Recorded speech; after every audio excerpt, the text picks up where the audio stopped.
it happened.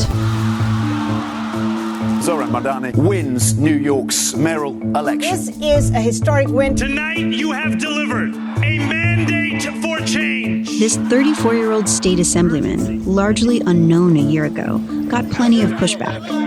I believe that Zohran Mamdani is a threat to my constituents. I disagree wholeheartedly with Zohran Mamdani. Yet, despite rattling even members of his own party, his bold ideas have struck a chord with New Yorkers. Wall Street has been clearly humbled with this race. Initially, they thought his campaign was a joke. Then they worked hard to defeat him, used insults. This is a story of a very savvy, young, upstart candidate who knew exactly what the pain points were of New Yorkers. We're going to build a city where no one has to struggle to survive. And he knew how to communicate to them in a way that his opponent simply wasn't able to. We're voting you off the island.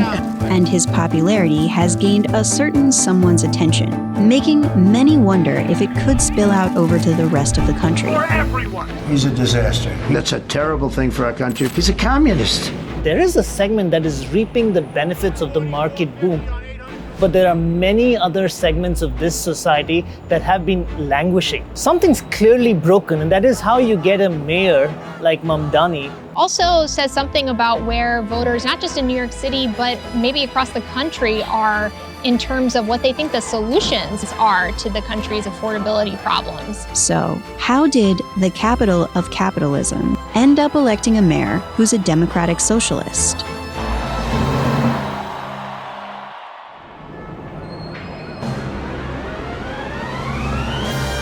New York City, the city that never sleeps. But when New Yorkers do, they're usually in a rental. Roughly 2 out of 3 lease their home.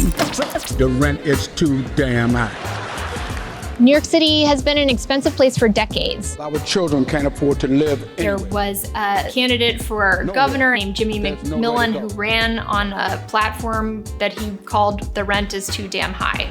He also ran for mayor, and he was sort of seen as a not serious candidate at the time, but the argument, I think a lot of people would argue, was valid. Rent burden is traditionally thought of as a problem for the working class, but now it's knocking on the doors of the city's highest earners.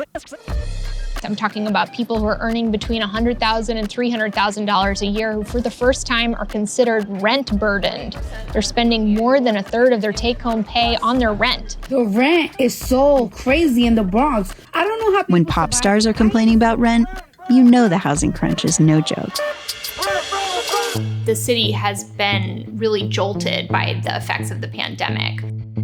And since then, we've seen the prices of rents spike astronomically. Whether it's landlords clawing back COVID-era losses or tons of luxury development, rents citywide climbed 27% between 2020 and 2024, outpacing other major U.S. metros.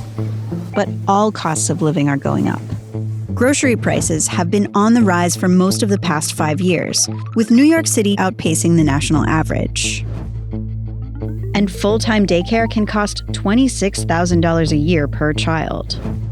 The Mamdani campaign zeroed in on this crisis and offered up some pointed policies to address them. The question is, how much can he really achieve? One of his most popular proposals is a rent freeze. And the truth is, he could get this done. The mayor appoints all 9 members of this body called the Rent Guidelines Board.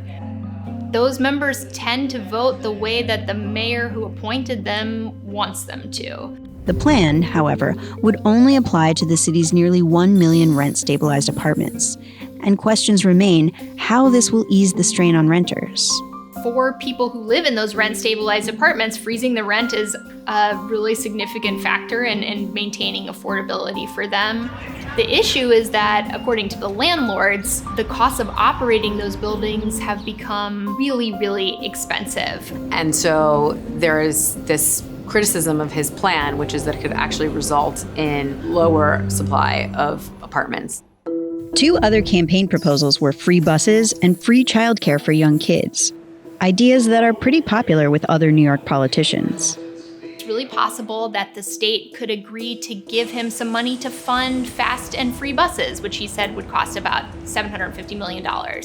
It's possible that they could give him some money to help pay for a little bit of the universal child care program that he's promised. Child care is more expensive than people's rent. Another Mamdani idea is to launch city-run supermarkets. Grocery prices are out of control. The pilot program is actually cheaper than some of his other proposals and could end up in the city budget. The idea is to open a grocery store in each borough where the city is controlling the prices in order to offer people a more affordable option. In order to help pay for such programs, Mamdani has proposed a 2% tax increase on residents earning more than $1 million a year, as well as a bump to the state's corporate tax rate. This has Wall Street and some in the broader business community warning of blowback.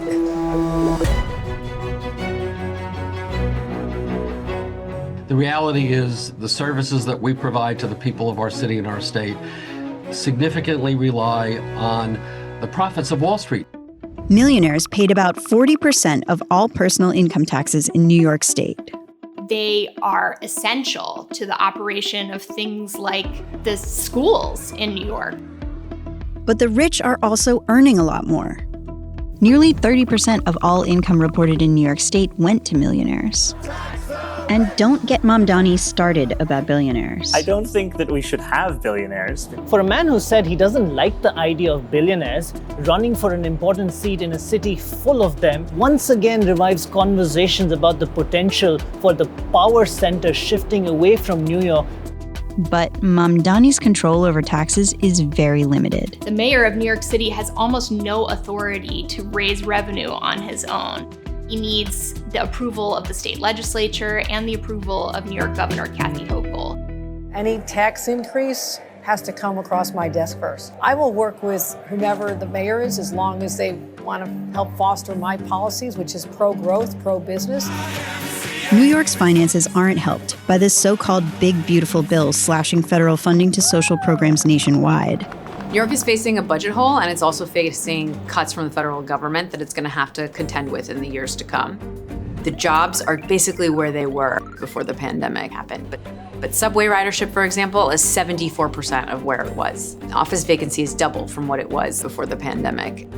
So the question is, will Mamdani get any money from Albany to run any of his social programs? Or will New Yorkers actually be getting a tax increase regardless because of the budget gap? And that money probably won't go to Mamdani. Yet a massive wealth flight from New York City seems unlikely. And business leaders have softened on Mamdani. We've seen some of this rhetoric before. Not all of that rhetoric panned into the reality of a mass exodus from the city. And oftentimes what happens is business leaders realize that simply repeating the threat of leaving the city will be seen as somewhat of a selfish act. Many of them are saying that they found him to be a good listener. I can see why he's in the position he's in. He was articulate, engaging. If he becomes mayor, I will call him and offer my help. Mamdani has shown a penchant for finding commonalities between groups. For a long time in New York, the key to winning election has been to cobble together a coalition of different ethnic groups. What Mamdani has done is appeal to people on an economic argument. Thank you to the next generation of New Yorkers who refuse to accept that the promise of a better future was a relic of the past. And he's managed to do this despite opposition and political attacks over his fierce criticism of Israel, an issue that remains divisive within the Democratic Party. Jewish spaces. All of this comes at a time of rising anti-Semitism in New York, home to the largest number of Jews outside of Israel. For someone who is so prominent a critic of the Israeli government to succeed and win in New York City represents a sea change in the city's political alignment. That has some New Yorkers and some Jewish New Yorkers really concerned. To be Muslim in New York. Mamdani himself has been the subject of Islamophobic attacks. He'll be the first Muslim mayor of New York City ever in 400 years. He'll be the first South Asian mayor.